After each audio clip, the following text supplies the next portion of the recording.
अस्सलाम वालेकुम वरहमतुल्लाहि वबरकातुहू। अभी कुछ देर कबल हमारी एक बहन ने चंद मैसेज करके एक अहम मसले की तरफ हमारी तवज्जो कराई। वो मसला है ख़वातीन की नमाज तरावी के मुताल्लिक़।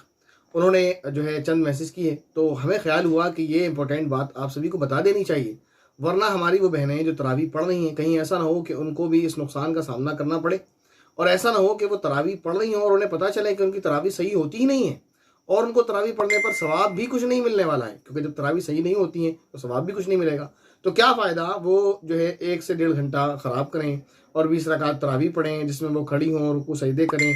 इतनी मेहनत करने के बाद उनको जब ये पता चले कि उनकी नमाज होती ही नहीं है, उनकी तरावी सही नहीं होती है, और इतने दिन उन्होंने पढ़ ली, तकरीबन 5-6 दिन हो गए हैं उन्होंने तरावी पढ़ ली है और उनकी तरावी सही ही नहीं हुई है, उनको तरावी पर एक नेकी भी नहीं मिलने वाली है, तो उनका कितना बड़ा नुकसान होगा अगर उनको ऐसी बात सुनने को मिल जाए। तो इसलिए ख्याल हुआ कि ये बात आपको बता दी जाए ज़रूर, कि आप भी इससे बाखबर हो जाएं और फिर अपनी तरावी के बारे में इस तरह की बात आपको सुनने को ना मिले और इस तरह की बात से आप परेशान न हो जो आपको परेशान करने वाली है। वो मैसेज क्या है, वो सवालात क्या हैं, वो पढ़ते हैं और उसके बाद फिर आपको जवाब देते हैं।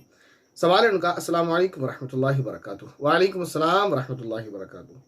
कहती हैं मेरे पड़ोस में एक आंटी रहती हैं, ठीक है ना। उन्होंने उसमें एक बीच में तरावी के अलावा एक बात और बोली है, तो उसको नहीं, तरावी के मुताल्लिक़ वही बात देते हैं। तो वो आंटी कहती हैं कि तरावी में तरावी वाली दुआ पढ़ना ज़रूरी है, नहीं तो तरावी नहीं होगी। हम तरावी तो पढ़ते हैं लेकिन दुआ नहीं पढ़ते, दुआ मासूरा पढ़ लेते हैं। लेकिन आंटी का कहना है कि तरावी की जो ख़ास दुआ है वही दुआ पढ़ना ज़रूरी है। अब आंटी जी ने तो साफ साफ कह दिया, अगर तरावी वाली दुआ नहीं पढ़ेंगे तो तरावी नहीं होगी। अब जब तरावी ही नहीं होगी तो पढ़ने से फ़ायदा क्या। तो इससे हमारी बहुत सारी बहनें हैं और बहुत सारी आंटियाँ हैं वो परेशान हो जाएंगी, ये क्या मसला है, हम इतने दिन से तरावी पढ़ रहे हैं, हमारी तरावी कबूल नहीं होती। तो याद रखें, हमारी जो वो आंटी जी हैं, जब इनकी आंटी हैं तो हमारी भी आंटी हुई, तो उनसे जो है बादब दरख्वास्त है, मुअद्दबाना दरख्वास्त है, विद रिक्वेस्ट उनसे ये कहते हैं कि आपको ये बात किसी ने गलत बता दी है, ऐसा नहीं है। तरावी की दुआ ना भी पढ़े, मैं आपको बताऊं इतने दिन हो गए मैंने एक बार भी नहीं पढ़ी अभी तक इस रमज़ान में। तो मैं नहीं पढ़ता, मैं दूसरी चीज़ें पढ़ता हूँ। आप दुरूद शरीफ पढ़ लें, कोई और दुआ पढ़ लें, दुआएं मासूरा ये पढ़ती हैं वो पढ़ लें, कुरानी दुआएं पढ़ लें, अहादीस की दुआएं पढ़ लें। मैं आपके सामने हूँ, मैं आपको बता रहा हूँ। आज 5 रोज़े कंप्लीट हो चुके हैं, 6 रोज़े मैंने अभी तक तरावी में 4 रकात के बाद जो मशहूर दुआ है तरावी की, सुब्हान ज़िल मुल्क वल मलकूत, इस दुआ को इस रमज़ान में एक मरतबा भी नहीं पढ़ा है।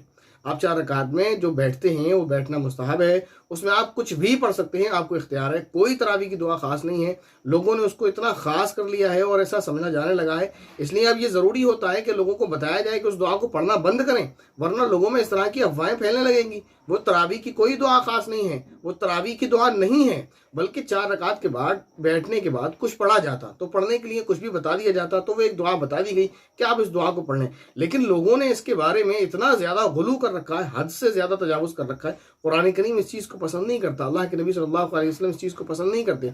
कुरान करीम ने भी इस चीज़ को मना किया, कुल या अहल किताब ला तग़लू फी दीनिकुम, उनको मना किया गया था अहले किताब को कि दीन में गुलू ना करें। और मुसलमान आज अपने दीन में गुलू कर रहे हैं। तो गुलू करना यानी हद से ज़्यादा किसी चीज़ को बढ़ाना, ये बहुत नुकसान का सबब है, तो ये काम ना करें। याद रखें, आगे से भी लोगों को बताएं, वो कोई तरावी की दुआ नहीं है, वो सिर्फ एक दुआ है जो आप 4 रकात के बाद बैठकर पढ़ सकते हैं। तो जब आप उसे पढ़ सकते हैं तो किसी को भी पढ़ सकते हैं। मैं आपसे फिर कह रहा हूँ, वो तरावी की दुआ नहीं है, वो तरावी की दुआ नहीं है, वो तरावी की दुआ नहीं है। तरावी के बाद तरावी की दुआ तो वो तब होती ना जब तरावी की नमाज में 4 रकात के बाद बैठने पर उसी को पढ़ना ज़रूरी होता। वो सिर्फ एक दुआ है, वो चंद कलिमात हैं जिसमें अल्लाह ताला से अल्लाह की हम्द व सना करने के बाद बंदा अपने लिए दुआ करता है, अल्लाह की तारीफ करने के बाद बंदा अपने लिए दुआ करता है। तो कोई भी दुआ आप कर सकते हैं, वो तरावी की कोई ख़ास दुआ नहीं है। और इसी तरह ना वो तरावी की दुआएं, कोई भी दुआ आप पढ़ सकते हैं। आप दुरूद शरीफ पढ़ लें, आप कोई कुरानी दुआ पढ़ लें, आप हदीस वाली कोई दुआ पढ़ लें।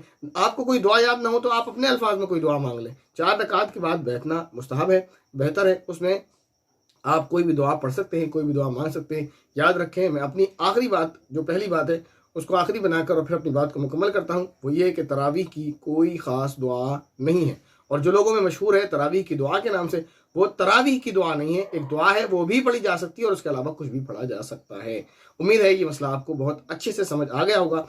अब आपकी जिम्मेदारी है कि आप इस वीडियो को ज़्यादा से ज़्यादा बहनों तक, भाइयों तक पहुँचाएँ ताकि उनकी गलतफहमी दूर हो। वरना इस दुआ के बारे में आज इतना गुलू हो चुका है, मैं ये कह देना चाहता हूँ कि मस्जिदों के अंदर फ्रेम बनाकर लगाए जाने लगे, वहाँ पर लिखा हुआ तरावी की दुआ, और उसमें ये दुआ लिखी हुई है, जबकि तरावी की तो कोई दुआ है ही नहीं। आप कुछ भी पढ़ सकते हैं, लेकिन हद ये हो गई है कि फ्रेम करा कर मस्जिदों में तरावी की दुआ के नाम से इसको लगाया जाने लगा है। तो याद रखें, तरावी के बाद जो 4 रकात में बैठते हैं जिसको तरवीहा कहते हैं, तरवीहे पर बैठने पर कोई भी दुआ पढ़ना खास साबित नहीं है, कोई भी उसकी खास दुआ नहीं, कोई भी दुआ पढ़ी जा सकती है। इसलिए इस बात को आप लोगों तक ज़्यादा से ज़्यादा पहुँचाएँ ताकि लोगों के जहन और दिमाग से उनकी ये गलतफहमी दूर हो कि तरावी की कोई ख़ास दुआ है, और वो जो फ्रेम बनाकर मसाजिद में लगाए जाने लगे हैं उनको बंद किया जाए, वरना उसका ये नुकसान होगा जो आज सामने आने लगा है कि जैसे हम हमेशा से ये बात कहते हैं, और लमा कहते हैं, हमारे बड़े कहते हैं, काबिरीन कहते हैं कि किसी गैर ज़रूरी चीज़ को जब आप इतना उसके हद से ज़्यादा बढ़ाएंगे तो उसका नुकसान फिर ये होता है कि फिर किसी के समझ में ये आ जाता है कि शायद यही ज़रूरी है, और फिर अगर ये नहीं करेंगे तो फिर इसके अलावा कोई ऑप्शन नहीं है।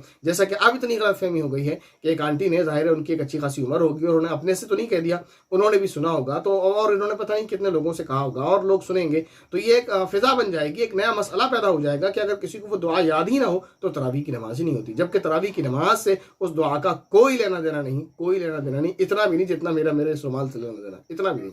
वो एक अलग दुआ है, वो तरावी एक अलग नमाज है। आपको वो दुआ याद हो वो पढ़ लें, ना याद हो ना पढ़ें, कुछ भी याद हो, जो याद हो आपको वो दुआ पढ़ लें, ना याद हो तो अपनी उर्दू में, अपने अल्फाज में, अपने जो है दिल से, ज़ुबान से जो आपकी दुआ हो वो दुआ मांग लें।